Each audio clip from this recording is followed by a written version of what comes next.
안녕하세요. DJ 현희입니다. 오늘의 사연 시작해 보겠습니다.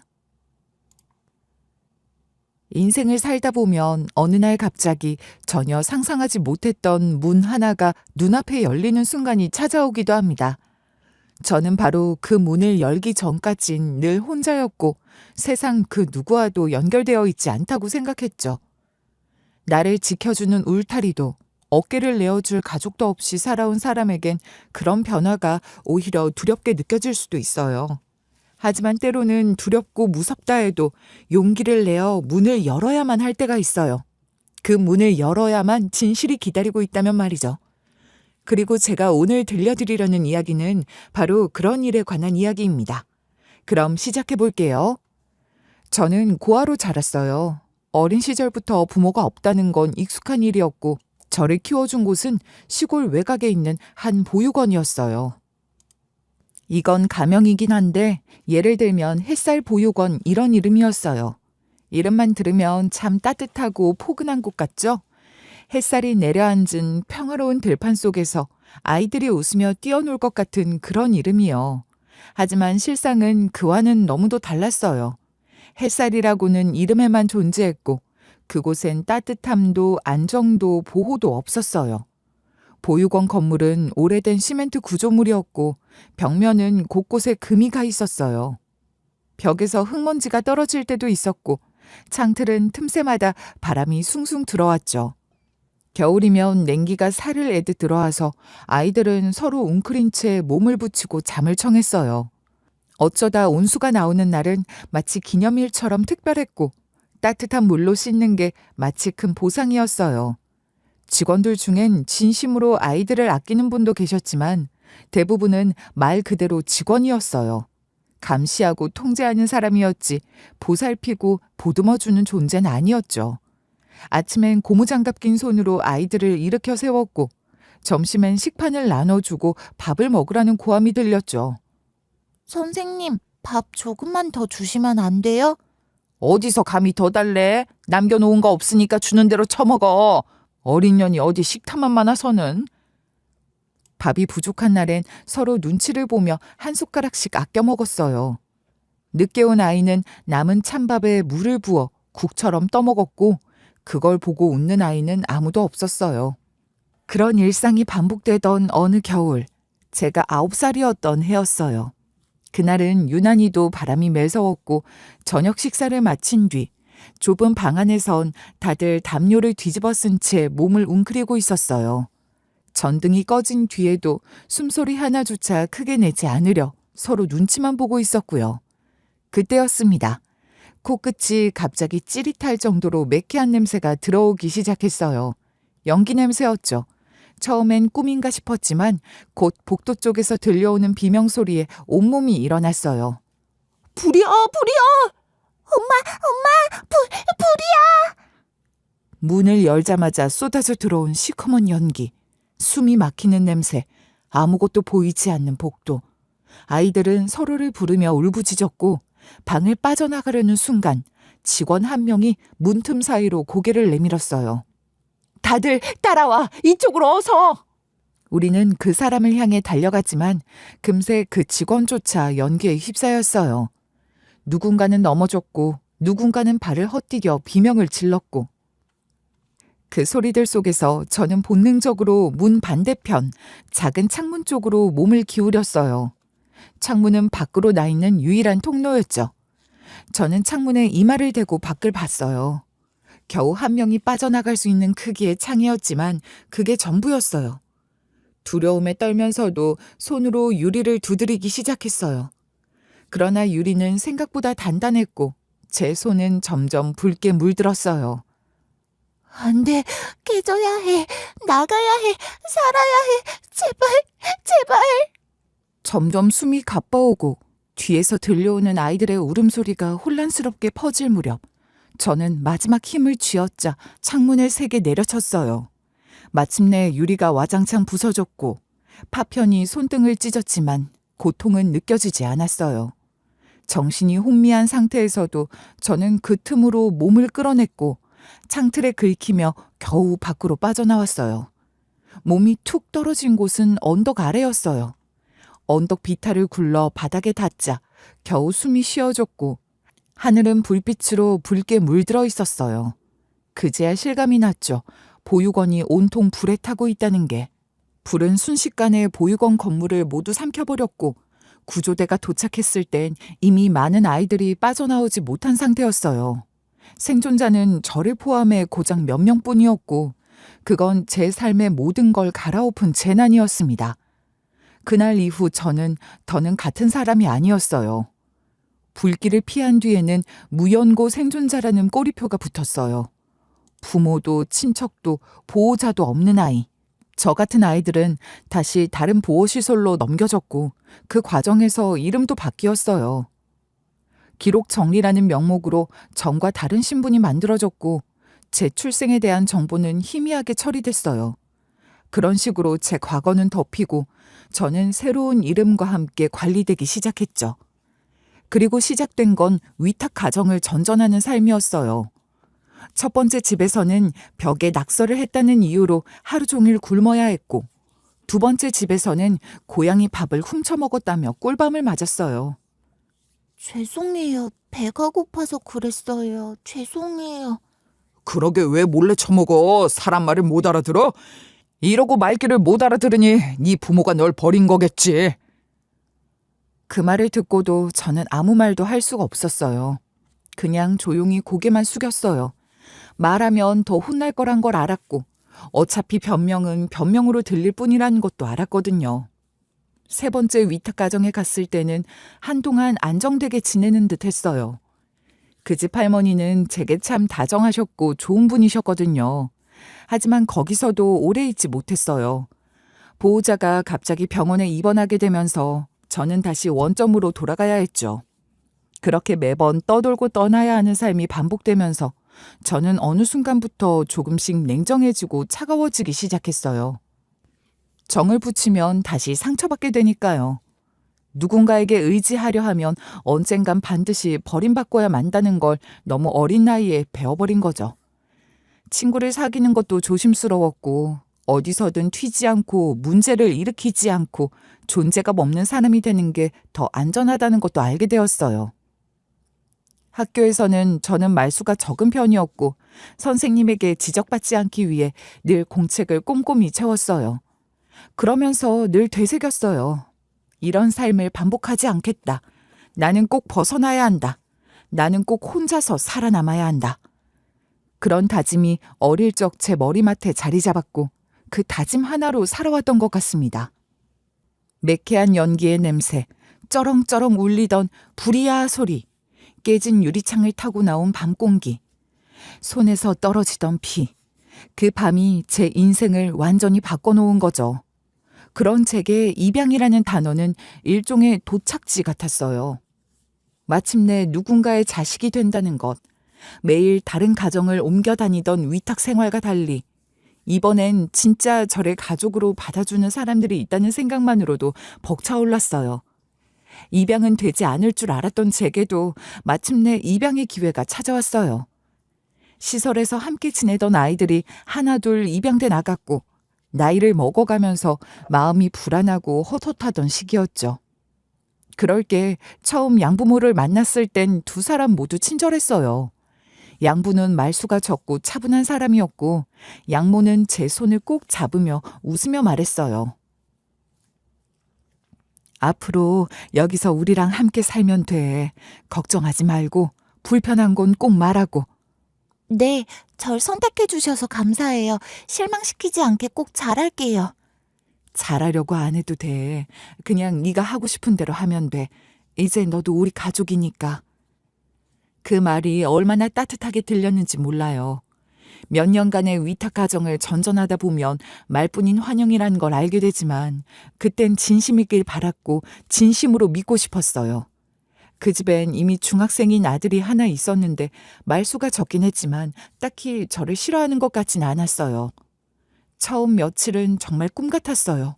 제 방도 있었고 식사 때면 내 식구가 함께 둘러앉아 밥을 먹었어요. 양모는 김치찌개를 자주 끓였고 밥을 먹으며 이런저런 얘기를 나눴죠. 학교는 괜찮았어? 아직은 좀 어색하지? 네, 조금은요. 근데 괜찮아요. 그래, 적응하는 데는 시간이 좀 걸릴 거야. 급식은 어땠어? 비엔나 소세지가 나왔어요. 맛있었어요. 아휴, 요즘 애들한테 그게 그렇게 인기라더라. 다음에 반찬으로 해줘야겠네. 식사는 조용히. 그때까지만 해도 저는 그런 말투조차 특별하게 느껴졌어요. 누군가와 밥을 먹으며 식탁에서 나눈 말들이 있었던 적이 없었으니까요. 그런데 시간이 지나면서 분위기는 조금씩 바뀌기 시작했습니다. 양부는 술만 마시면 말투가 달라졌어요. 평소엔 조용하고 과묵했지만 술만 들어가면 사람이 완전히 달라졌죠. 인연은 누굴 닮아서 이렇게 싹수가 없냐? 죄송해요. 입 다물어. 내가 말하는데 말 대답을 해? 그게 아니라 그러게 이딴 걸 입양을 하니만이 지랄 연병을 해선. 양모는 그런 양부의 행동을 말리기는커녕 오히려 같이 화를 냈어요. 어느 날은 시험이 끝나고 친구들과 분식집에 들렀다가 집에 조금 늦게 들어갔는데 현관문을 여는 순간부터 공기가 싸늘하더라고요. 양모가 두 팔을 깍지 낀 채 거실 가운데 서 있었고 그 옆에 양부가 팔짱을 끼고 앉아 있었어요. 어디 갔다가 지금 들어와? 친구들이랑 떡볶이 먹고 왔어요. 시험 끝나서. 시험 끝났다고 네가 맘대로 돌아다녀도 된다는 얘기는 안 했을 텐데. 죄송해요. 문자 드릴까 했는데. 무릎 꿇어. 네? 말귀 못 알아들었어? 당장 무릎 꿇어. 그날 전 거실 한가운데 무릎 꿇고 4시간을 있었어요. 아무 말도 들리지 않았고 몸이 점점 저려왔지만 움직일 수 없었어요. 차가운 바닥에 무릎이 얼얼했고 눈앞이 핑 돌았어요. 양모는 TV를 켜고 아무렇지 않게 예능을 틀어놨고 가끔 고개를 돌려 절 흘겨봤어요. 오늘 하루 종일 일했더니 피곤하다. 근데 애 하나 교육시키는 것도 이렇게 피곤할 줄은 몰랐네. 저 나이 때에 잡아야 돼. 당신도 마음을 굳게 먹어야 한다고. 어떤 날은 밥을 먹다 흘렸다는 이유로 한겨울에 베란다나 집 밖으로 쫓겨나기도 했어요. 담요도 없이 슬리퍼 하나 신고 말이에요. 문이 딸깍하는 소리와 함께 닫혔고 그 안에서 흘러나오는 드라마 소리를 들으며 저는 베란다 바닥에 앉았어요. 몸은 떨렸고 손은 점점 감각을 잃었어요. 그리고 그런 밤은 인생에서 가장 긴 밤 중 하나였어요. 바람이 불면 베란다 창문이 달그락거렸고 그 소리조차 무섭게 느껴졌어요. 양모의 폭력은 신체적인 것보다 말의 형태로 더 많았어요. 학교에서 성적이 조금 떨어졌을 때는 이런 말을 했죠. 그래서 네 친부모가 널 버린 거야. 똑똑하면 누가 널 버려? 죄송해요. 정말 열심히 하려고 했는데. 열심히만 하면 뭐해. 결과가 엉망인데. 결과가 중요한 거야, 결과가. 어떤 날은 퇴근 후 회사에서 스트레스를 받아왔다며 온갖 짜증을 퍼부었어요. 특히 그날은 양모가 친구들과 돌리던 갯돈이 엉뚱한 사람에게 사기를 당했다는 얘기를 듣고 왔고 집에 들어서자마자 저를 향해 소리쳤어요. 넌 대체 뭐 하나 도움이 되는 게 있어? 쓸모도 없는 게 왜 이 집에 붙어 있는 건데? 그렇게 또 밖으로 쫓겨났고 그날은 정말 견딜 수 없었어요. 억울함, 서러움, 외로움, 온갖 감정이 복받쳤고 눈물이 줄줄 흐르는데도 닦을 생각도 안 들었어요. 양부모가 모두 잠든 후 저는 겨우 방에 들어가 백팩에 옷 몇 벌을 챙기고 아끼던 사진 한 장을 넣고 조용히 현관문을 열었어요. 집을 나서면서도 혹시 누가 깰까봐 겁이 났지만 무사히 빠져나왔죠. 그리고 24시간 카페를 전전하기 시작했어요. 그렇게 며칠 밤을 새우고 있을 때 카페 아르바이트생의 신고를 받은 경찰이 제게 말을 걸더군요. 학생, 지금 며칠째 여기 있었어요? 네? 네. 어디 집에 연락은 했어요? 연락할 사람 없어요. 경찰에게 이끌려간 저는 곧이어 다시 입양기관으로 이송됐고 양부모가 절 못살게 군 정황이 인정된 조사를 받은 후 보호시설로 되돌아가게 되었어요. 이번에는 다행히 따뜻한 시설이었고 선생님도 좋은 분들이었어요. 그렇게 시설에서 살다가 20살이 되던 해 저는 보호 종료 아동이라는 신분으로 시설을 떠났어요. 마치 학교 졸업식처럼 서류 한 장을 받고 짐을 챙겨 나오는 날, 기분이 묘하더라고요. 드디어 어른이 됐다는 해방감도 있었지만 이젠 정말 아무도 없는 상태라는 불안감도 동시에 밀려왔어요. 밖에 나가서 힘들다고 연락 오면 내가 다시 데려갈 수도 없어. 그러니까 너 진짜 정신 바짝 차려야 해. 네, 알겠어요. 지금부터 네가 네 인생 책임져야 해. 아무도 너 대신 안 살아줘. 알았지? 네, 혼자서도 잘 살아볼게요. 힘들면 언제든 찾아와도 된다는 거 잊지 말고. 네, 감사합니다, 원장님. 정말 감사해요. 그렇게 저는 시설을 나왔고 자립 정착금으로 받은 몇백만 원이 전 재산이었어요. 사회복지사분이 연계해준 자립지원기관을 통해 보증금 일부를 보조받았고 서울 외곽에 반지 하방 하나를 구했어요. 창문은 있지만 열어도 빛이 잘 들어오지 않았고 여름이면 습기 때문에 벽지가 들뜨곤 했어요. 그래도 제겐 그 방이 처음으로 가져본 제 공간이었어요. 누구 눈치도 보지 않아도 되는 집이며 거기서 저는 작은 싱크대와 냄비 하나로 끼니를 해결하고 겨울이면 전기장판 하나에 의지하며 지냈어요. 그렇게 독립해 처음으로 구한 일은 사무보조였어요. 정규직도 아니었고 복지도 형편없었지만 출퇴근할 수 있는 일자리를 얻었다는 사실 하나만으로도 감사했어요. 엑셀도 잘 못했고 사무실 예절도 낯설었지만 물어가며 하나하나 배워갔죠. 그 직장에서 남자친구도 만났어요. 남자친구는 저보다 2살 위였고 인턴으로 일하다가 정규직으로 전환된 사람이었어요. 업무상 마주치는 일이 많았는데 실수를 했을 때도 늘 웃으며 도와줬고 말투도 다정했죠. 나중에 알게 됐지만 남자친구도 어릴 때 아버지를 여의고 어머니 밑에서만 자랐다고 했어요. 그래서인지 말하지 않아도 서로가 이해가 되는 부분이 많았죠. 괜히 비슷한 결핍을 가진 사람들끼리는 조심스럽게 의지하게 되나 봐요. 남자친구와 제 사이엔 과한 애정 표현도 없었고 데이트도 주로 근처 분식집이나 공원 산책 정도였어요. 그래도 참 좋았어요. 남자친구가 제게 처음으로 결혼 이야기를 꺼낸 것도 그렇게 조용한 어느 날이었죠. 나 너랑 결혼하고 싶어. 나는 너랑 같이 있으면 마음이 편하거든. 나중에 꼭 같이 살고 싶어. 그 말을 들으면서도 저는 겁이 났어요. 누군가와 가족이 된다는 걸 상상도 할 수 없었고 괜한 희망을 품었다 그게 깨졌을 때 고통이 얼마나 큰지 알았으니까요. 내가 가족이 없어서 혹시 당신 부모님이 나 싫어하면 어쩌지 그런 걱정돼. 그럴 리 없어. 엄마도 당신 보면 무조건 좋다고 찬성이라고 그러실 거야. 하지만 그건 바람일 뿐이었어요. 남자친구가 부모님께 저에게 대한 말한 날 이후로 그는 점점 말수가 줄어들었죠. 한동안은 바쁘다는 핑계로 연락을 뜸하게 했고 만나자 해도 피하려는 게 느껴졌어요. 결국 어느 날 퇴근 후 공원 벤치에 앉아 이야기를 꺼냈어요. 미안해. 엄마가 너무 반대하셔. 너 혼자 자란 거 고아원 출신이란 거. 엄마는 그런 걸 되게 중요하게 생각하시더라. 미안해. 그렇게 저는 결혼 이야기까지 나눴던 남자친구와 집안 반대로 헤어졌고 슬프다기보다는 뭐랄까 그냥 허탈했어요. 고아라는 이유 하나로 제 삶이 꺾이는 걸 처음으로 또 한 번 겪었고 그 순간이 제 가슴에 칼처럼 박혔어요.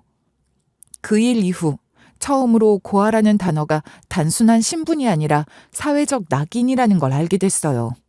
그동안은 누군가가 저를 동정하고 가엾게 여기고 돕고 싶어 한다고 생각했어요. 근데 그게 아니더라고요. 동정 뒤엔 경계가 있었고 연민 뒤엔 거리감이 있었어요. 누군가는 제가 불쌍하다고 말하면서도 정작 자신의 삶에 제가 들어오는 건 원하지 않았죠. 그때부터 저는 세상이 날 어떻게 바라보는지를 알게 됐어요. 보호 종료 아동, 무연고자, 고아. 이 단어들은 사람들의 눈엔 단순한 정보처럼 보이지만 실은 낙인 같았어요. 어느 순간부터 내 진짜 이름은 뭐였을까? 진짜 생일은 언제였을까? 부모는 어떤 사람이었고 왜 나를 남겼을까? 그런 궁금증이 자꾸만 머릿속에 맴돌았어요. 잊고 살려고 해도 나라는 사람의 시작이 모호하다는 사실은 도무지 떨쳐낼 수 없었어요. 그래서 저는 구청에 찾아갔죠. 어릴 적 지냈던 보육원 이름을 기억하고 있었기에 담당자에게 모든 걸 설명했죠. 햇살 보육원이요. 9살 무렵 화재가 있었어요. 그 이후 기록이 사라졌는지 모르겠지만 혹시 조회해 볼 수 있나요? 햇살 보육원이요? 네, 잠시만요. 한참을 컴퓨터 앞에서 무언가를 조회하던 담당자는 고개를 갸웃했어요. 이상하네요. 이런 기관명이 조회가 안 돼요. 혹시 폐쇄된 기관일 가능성은요? 그럴 수도 있어요. 불이 났으니까요. 근데 기록이 하나도 없을 수는 없잖아요. 입소 기록이나 당시 직원 이름이라도. 예전엔 지금처럼 전산 시스템이 정비되어 있지 않아서 폐쇄된 시설 중엔 문서로도 남아있지 않은 곳이 많아요. 혹시 원장 이름이나 주소 기억나는 거 있으세요? 네, 주소랑 원장 이름도 기억나요. 그럼 보존문서 보관소에 한번 조회 요청 넣어볼게요. 그렇게 한 달이 넘는 시간이 지났고 저는 보관소를 직접 찾아가 확인했어요. 하지만 돌아온 건 해당 기록 없음, 보육원 명칭 및 운영기간 관련 자료 유실됨이라는 한 장의 확인서였어요. 화재로 인해 기록이 모두 사라졌을 가능성이 크다고 했고 혹여 남아있을 만한 단서도 이미 폐기되었을 수도 있다고 했어요. 그날 확인서를 들고 나오는 길에 내가 정말 존재했던 흔적조차 남지 않은 태어난 기록도 자란 기록도 그 어떤 곳도 없는 사람이라는 걸 다시금 확인했죠. 그 뒤로 저는 과거를 찾는 걸 포기했어요. 더는 제 뿌리를 좇지 않기로 했어요. 괜히 기대하면 또 실망할 게 뻔하니까요. 아무튼 사무보조로 시작한 일이 어느덧 몇 년이 지나면서 제법 익숙해졌고 하나하나 배워가며 신입티를 벗게 되었어요. 처음엔 전화 받는 것도 떨렸고 회의실 세팅하다가 물을 쏟은 적도 있었지만 그런 실수도 지나고 나면 결국 경험이 되더라고요. 그렇게 사무보조에서 팀 서무를 거쳐 어느새 전 정식 비서직을 맡게 되었어요. 출근 시간보다 항상 30분은 일찍 도착해 사무실을 정돈했고 회의 일정과 출장 동선을 미리 정해두는 습관도 들였어요. 이력서엔 따로 적진 않았지만 저만의 비서 노트를 만들어 매일 복기하고 메일이나 문서에 실수하지 않도록 여러 번 검토했죠. 그렇게 하나둘 경력이 쌓이니 자연스럽게 이직을 고민하게 되었죠. 그때쯤 몇 군데 이력서를 넣었고 두세 군데에서 면접 통보가 왔어요. 그중 한 곳은 중견 규모 이상의 기업으로 비서실 소속으로 들어가는 자리였고 복지나 근무 환경도 지금보다 나아 보였어요. 최종 합격 통보를 받은 후 첫 출근 날, 낯선 빌딩, 긴 복도, 전보다 훨씬 넓은 사무실, 복장도 한결 더 단정히 갖췄고 머리카락 한 올도 흐트러지지 않도록 정돈하고 출근했어요. 안내를 받아 비서실에 들어갔는데 그때 선임 비서 한 분이 저를 빤히 쳐다보더니 그러는 거예요. 어머, 아니 혹시 회장님 손녀따님 아니세요? 어머, 여긴 웬일이세요? 네? 회장님 손녀딸 아니세요? 아니에요. 착각하신 것 같아요. 저는 그냥 이번에 새로 들어온 신입이에요. 그래요? 근데 진짜 너무 닮아서 놀랐네요. 처음엔 그냥 오해겠거니 했어요. 세상에 닮은 사람 셋은 있다고 하니까요. 그리고 회사라는 곳에서 갑자기 손년이 뭐니 얘기 나오는 것도 부담스러웠고요. 그래서 대수롭지 않게 넘기려 했는데 얼마 뒤 회장이 비서실을 지나던 중 제 얼굴을 보더니 걸음을 멈췄어요. 이름이 어떻게 되지? 네, 회장님. 윤혜진입니다. 그래, 이따가 시간 좀 내줄 수 있겠나? 잠깐 얘기하고 싶네. 네, 알겠습니다. 회장의 말에 불안이 스멀스멀 올라왔어요. 혹시 제가 고아 출신이라는 걸 눈치채고 자르려고 하나? 어딘가 이력서에서 부족한 점을 발견했나? 별별 생각이 다 들었어요. 그날 오후 화장실에 들어서자 회장은 의자에 앉아 저를 바라보다가 말했어요. 몇 살인가? 27입니다. 부모는? 부모님은 잘 모릅니다. 사실 전 보호시설에서 자랐어요. 부모님에 대한 기록도 없고요. 회장은 그 말을 듣고 가만히 저를 바라봤어요. 아주 오래, 눈을 떼지 못한 듯한 표정이었고 그러다 말했어요. 실례가 될 수도 있겠지만 혹시 유전자 검사 한번 해볼 수 있을까? 네? 유전자 검사라뇨? 너무 뜻밖의 제안에 저는 대체 무슨 말인지 의아해했고 회장은 자초지종을 설명하기 시작했습니다. 사실 내겐 딸이 하나 있었소. 말하자면 내 혼외자로 태어난 아이였고 세상에 공개하지 못했지. 그 아이는 나를 원망하지도 않았고 스스로 길을 찾아가더군. 그런데 어느 날 연락이 끊겼고 그 아이가 딸을 하나 낳았다는 소식을 들었소. 근데 그 아이도 죽었다고 했지. 자네를 보니까 그 아이가 생각이 나서 그래. 너무 많이 닮아서 말이야. 회장의 태도는 진지했고 제 눈을 피하지 않았어요. 처음엔 당황했지만 단순한 감정이 아니라는 걸 느꼈어요. 거절할 이유도 거절할 힘도 없었어요. 어차피 저는 제 과거에 대해 아무것도 모르잖아요. 그렇게 비서실을 통해 조용히 유전자 검사가 진행됐어요. 말도 없이 기록도 남기지 않고 아주 신속하게. 그리고 며칠 뒤 회장이 저를 다시 불렀어요. 그때의 표정은 설명하기 어려운 감정들이 뒤섞인 얼굴이었고 제게 검사 결과지를 내밀었습니다. 일치했네. 너는 역시 내 외손녀가 맞아. 내 손녀. 순간 심장이 멈추는 줄 알았어요. 모든 소리가 멀어졌고 숨이 턱 막혔어요. 그리고 본 결과값엔 99.999%라는 값이 떠 있더군요. 대체 이게 무슨 일인가 하고 정신을 차리는 데까지 한참이 걸렸고 그렇게 저는 그날 저의 출생에 대한 모든 걸 듣게 되었어요.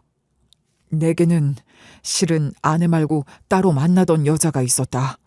정식으로 결혼하진 못했지만 진심으로 사랑했던 사람이었어.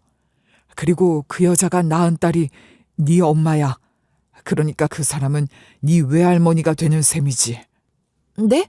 그러면... 그 여자는 내게 알리지도 않고 혼자 아이를 낳았고 그렇게 혼자 낳은 아이가 네 엄마야. 나는 그 사실을 너무 늦게 알았어. 그 여인은 이미 세상을 떠난 뒤였고 남은 건 딸 하나뿐이라는 말만 들었지. 그게 제 엄마였다고요? 그래. 그래서 딸의 흔적을 찾기 시작했어. 어렵게 네 엄마의 기록을 따라가다 결국 그 아이도 죽었다는 걸 알게 됐다.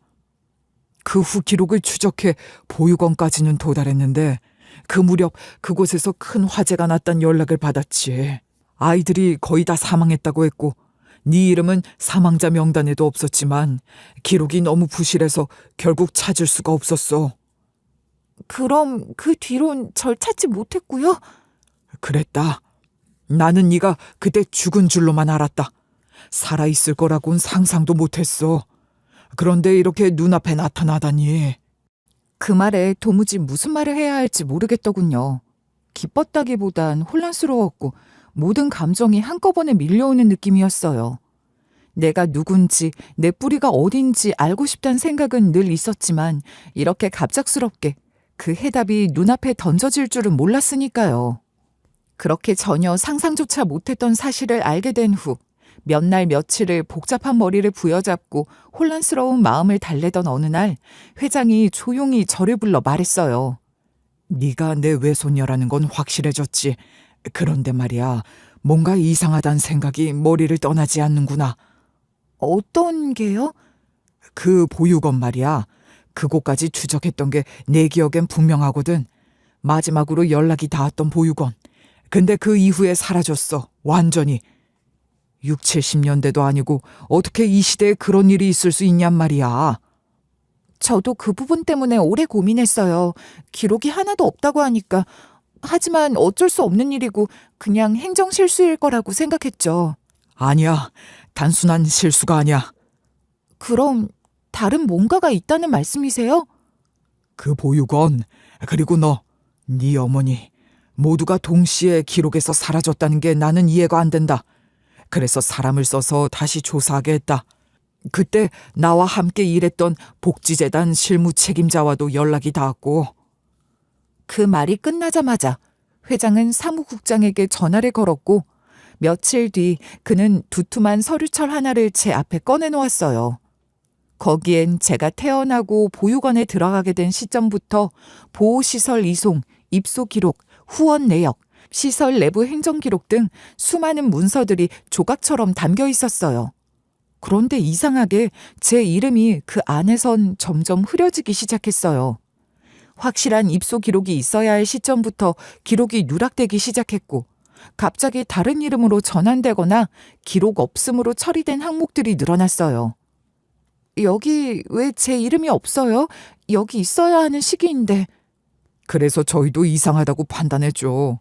그런데 더 놀라운 건 그 무렵부터 행정 담당자가 전면 교체됐다는 사실입니다. 실무자, 보육원 운영위원, 심지어 당시 담당 공무원까지요. 그리고 그 시점이 언제인지 아나? 내가 바로 유언장 초안을 처음 작성하겠다고 한 시점이야. 유언장이요? 그 말에 저는 숨이 멎는 줄 알았습니다. 그러니까 당시 회장은 자신의 유산 일부를 숨겨진 딸과 손녀에게 남기려는 계획을 갖고 있었고, 그 계획이 회장의 가족 중 누군가에게 전해졌을 가능성이 있다는 말이었어요. 다음 날 회장은 조용히 아주 차분한 말투로 이어 말했습니다. 지금부터 내가 하는 말을 잘 들어야 한다.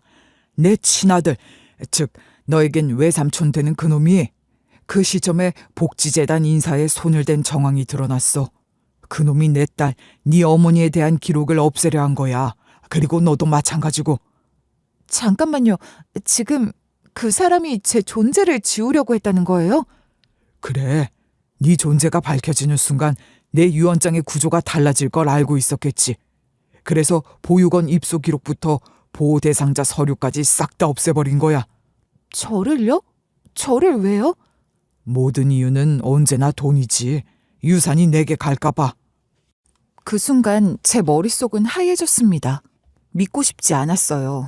제가 이 세상에서 완전히 사라져야 했던 이유가 그 망할 놈의 돈, 그 망할 놈의 유산 때문이었다는 사실이 마음으로 받아들여지지 않았어요. 며칠 후 회장은 비서실을 통해 다시 자료를 정리했고, 이번엔 회장 명의로 운영되던 비공식 재산 목록을 점검하기 시작했어요. 주로 해외법인 계좌, 차명 계좌, 고정자산 등이었고, 그중 일부가 이미 부회장 명의로 변경되거나 회장 몰래 거래된 정황이 드러났죠. 그놈이 차명 계좌를 돌려가며 회사 자금을 빼돌렸더군. 내가 미국에 두고 온 법인 계좌까지 건드렸어. 이건 단순히 너를 지우기 위해 벌인 일이 아니야. 내 모든 걸 가져가려 한 거지. 회장님, 이건 횡령입니다. 아드님이지만 분명히 조치하셔야 합니다. 횡령? 아니, 그 이상이야. 권력 전복 시도지. 그분은 이미 유언장 변경 사실을 알고 있었고, 회장님이 비공식적으로 따님에게 일정 지분을 넘기려 했다는 것도 파악했던 것 같습니다. 그래서 사전에 모든 걸 차단하려고. 그러니까 제가 위협이 됐던 거군요. 제가 살아있다는 사실만으로도 그 사람 계획은 모두 무너지는 거니까요. 믿기 어려운 진실들이 하나씩 드러날 때마다 차라리 몰랐으면 하는 생각도 들었어요. 내 삶이 이렇게까지 누군가의 이해관계에 의해 움직였다는 사실이 너무 끔찍했고, 나는 평생 내 존재 이유조차 모르고 살아왔는데 누군가는 그걸 설계하고 계산하고 있었다는 사실에 화를 참을 수가 없었으니까요. 그날 밤 저는 회장과 단 둘이 다시 대화를 나눴어요. 커다란 창 앞에 앉아있던 회장이 저를 향해 말했어요. 무섭겠지만 앞으로 더 무서운 일들이 생길 수 있어. 자네가 이 사실을 알고 있다는 것만으로도 저 사람들에겐 위협이니까. 그럼 어떻게 해야 해요? 조용히 준비해야지. 법적으로 확실한 보호를 받게 만들고 모든 증거를 확보한 후에야 움직일 수 있어. 감정적으로 움직이면 너만 다쳐. 저는 차마 말을 잇지 못했어요. 입술을 꽉 깨물었고 눈물이 눈가에 맺혔지만 흘리진 않았어요. 눈물을 어떻게든 참으려 애썼죠. 이제 내가 네 곁에 있어. 절대 다시는 그런 일을 허락하지 않을 거야. 약속하마. 그 말은 저를 울게 했어요. 누구도 제 곁에 있어준 적이 없었고, 누구도 이렇게 진심으로 손을 잡아준 적 없었거든요. 그날 저는 처음으로 그분을 할아버지라고 속으로 불러봤어요. 아주 조심스럽게. 할아버지는 그날 이후 곧장 비서실장, 법무팀장, 회계감사팀장을 따로 불렀어요. 외부에는 회사와 계열사 자산 점검을 위한 연례 프로세스라 공지했지만 내부적으로는 비공식 조사팀을 꾸려 부회장, 그러니까 외삼촌이라는 인간이 수년간 조용히 벌여온 비리들을 추적하게 된 거였어요. 저 역시 비서직으로서 그 회의들에 직접 배석할 수 있었고 매일 들어오는 보고서들을 가장 먼저 확인할 수 있었죠. 조사팀은 철저했어요. 할아버지께서 직접 지시한 사안인 만큼 단순히 숫자만 들여다보는 회계 점검이 아니라 계열사 흐름과 문서 결제 라인을 모두 원점에서 다시 추적했어요. 실무 데이터부터 회장 직속 문서, 내부 보고만까지 통째로 스캔하고 분석한 끝에 예상보다 더 충격적인 사실들이 속속 드러났어요. 첫 번째로 발견된 건 위조된 내부 승인서였어요. 회장의 직인이 찍혀 있었지만 사용된 인장은 오래전에 회장실에서 폐기된 것이었고 결제일 역시 회장이 해외 출장이었던 시점과 겹쳐 있었어요.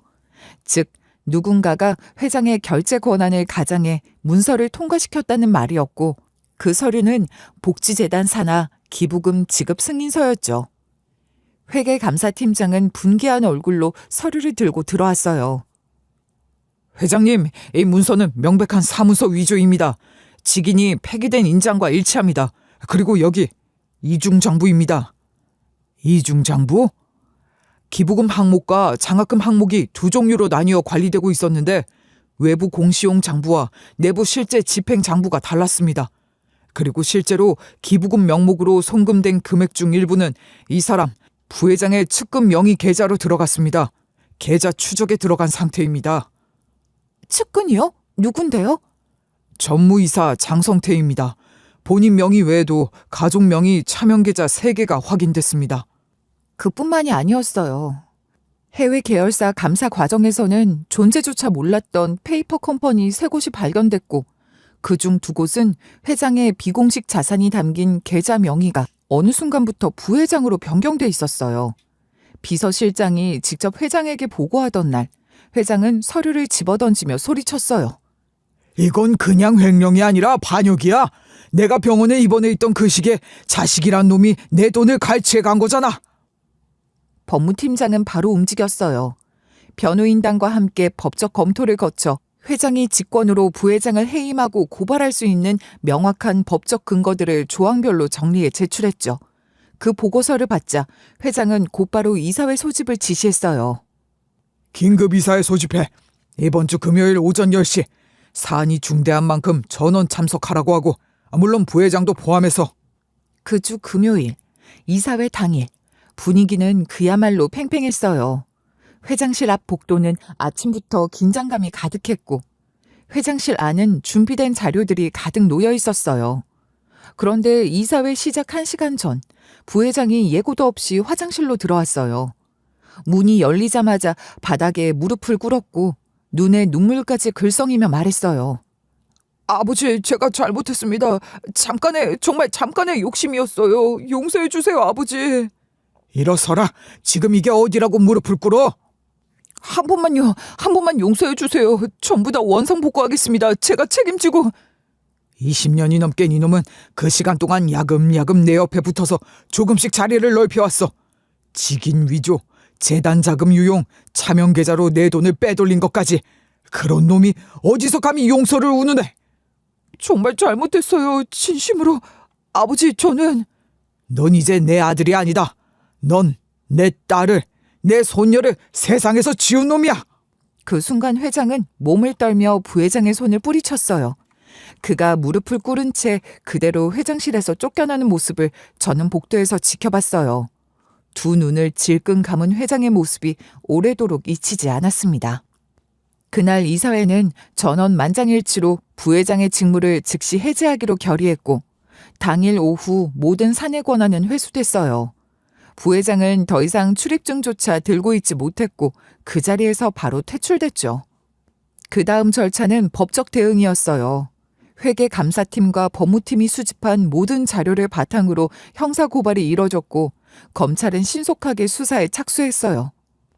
부회장은 사문서 위조, 특정 경제범죄 가중처벌법상 배임 및 횡령 혐의로 기소됐고 법원은 도주 우려 및 증거인멸 가능성을 이유로 구속영장을 발부했어요.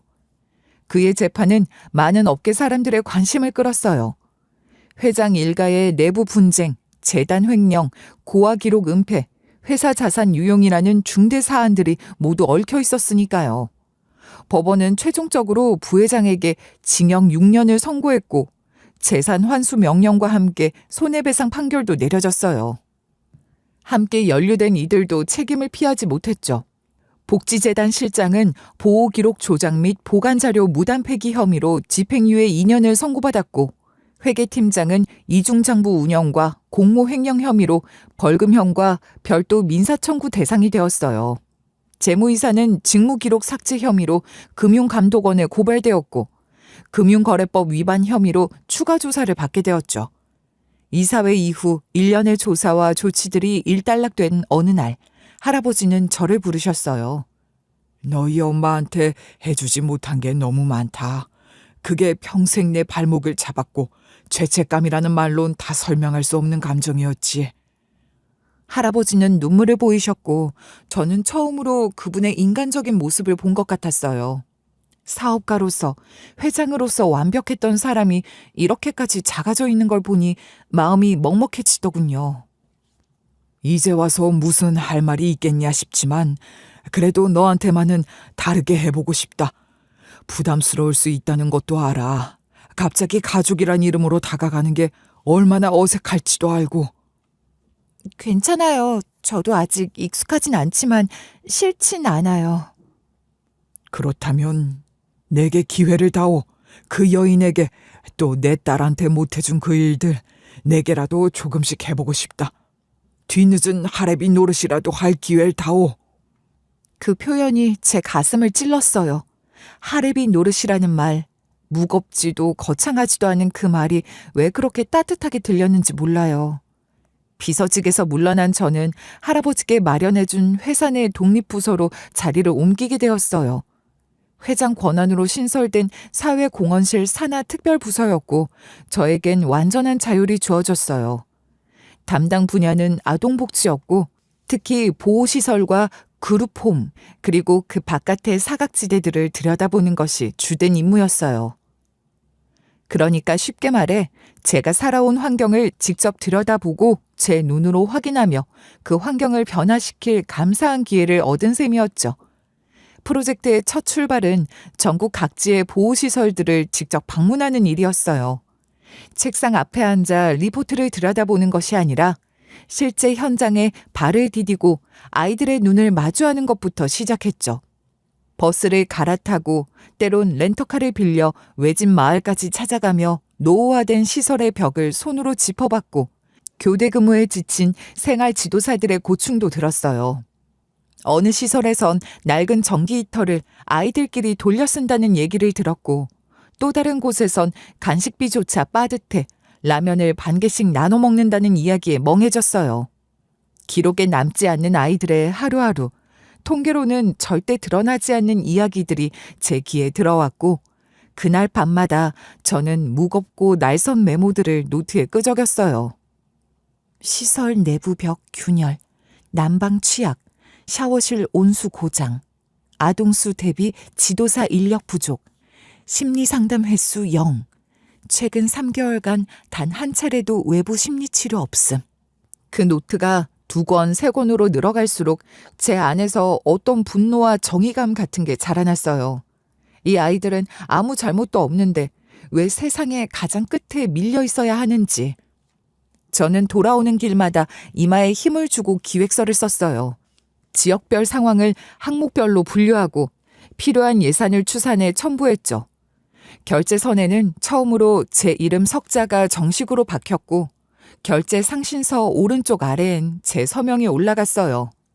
프로젝트가 본격적으로 움직이자 회사 내부에서도 이 조직에 대한 관심이 높아졌어요. 하지만 동시에 시선도 곱지만은 않았어요. 누군가의 추천으로 갑자기 들어온 것처럼 보였고 제가 할아버지와 연관됐다는 걸 짐작이라도 한 듯 몇몇 직원들은 은근한 뒷말들을 했어요. 그 사람 있잖아. 사회공헌실 아래 새로 생긴 부서에서 일하는. 아, 그 젊은 여자? 얼굴 한번 본 적이 있는데 회장님이 직접 데려왔다며? 누가 봐도 비선이지. 그러게 실력은 있는 건지. 그런 말들이 제 귀에 들어왔지만 저는 웃으며 넘겼어요. 굳이 해명하지 않아도 될 만큼 저는 제 자리를 스스로 지키고 있었고 제가 만든 기획서 하나하나가 예산을 승인받아 실제로 시설에 도움을 주는 걸 직접 확인하면서 자존감은 더 단단해졌어요. 그 시간 동안 할아버지는 종종 점심이나 퇴근 무렵 저를 조용히 부르곤 했어요. 처음엔 딱딱하고 어색했지만 어느새 대화는 조금씩 길어졌고 익숙해졌고 그분의 눈가 주름도 말끝의 망설임도 이제는 익숙하게 느껴졌어요. 오늘은 어디 다녀왔니? 전북 완주 쪽 보호소요. 여기는 아예 독립생활 준비 자체가 안 되고 있었어요. 아이들이 고3 졸업만 하면 그냥 방 한 칸 얻어 던져지고 끝이더라고요. 그렇게나 체계가 없단 말이니? 네, 퇴소하면 정부 지원 끊기고 연결망도 없어요. 기초 정보조차 관리가 안 돼요. 그래서 따로 퇴소자 네트워크 구축안도 준비하고 있어요. 그래, 그렇게 해보자. 네 판단을 믿으마. 그런 대화들이 쌓이면서 저희는 말 그대로 가족이 되어가고 있었어요. 조심스럽고 서툴렀지만 분명히 서로를 향해 다가가고 있었어요. 하지만 부회장 쪽 인물들과 그 자녀들은 끝내 저를 가족으로 받아들이지 않았어요. 그 가족들은 절 향해 막말을 내뱉기도 했죠. 도대체 어디서 굴러먹다 온 게 감히 기어들어와서 여길 차지하고 있어? 너 주제 파악 똑바로 해. 회장님 눈에 들었다고 우리가 널 가족으로 받아줄 일은 없으니까. 처음엔 그런 말들이 상처였어요. 나만 왜 이런 일을 겪게 되었는지 억울하기도 했고 분하고 외롭기도 했어요. 하지만 곧 알게 되었어요.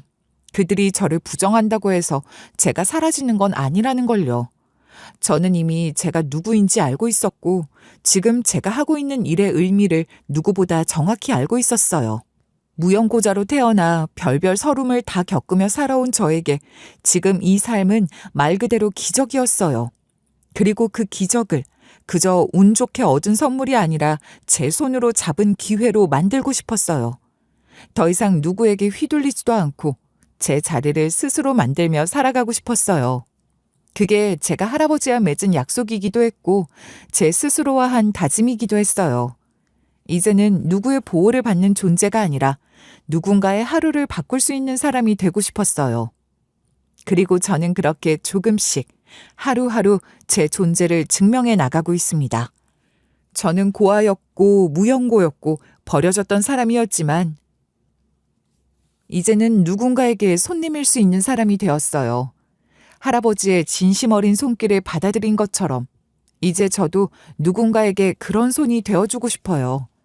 세상엔 여전히 보이지 않는 곳에서 상처받고 있는 사람이 많아요. 그들에게도 언젠가는 이처럼 뜻밖의 문 하나가 열리기를, 그 문 너머엔 따뜻한 사람이 기다리고 있기를 간절히 바랍니다. 그리고 제 노력이 그 아이들의 미래를 밝히는데 조금이라도 더 기여할 수 있도록 저는 최선을 다해 살아갈 거예요. 그럼 오늘 제 이야기를 끝까지 들어주셔서 정말 감사합니다.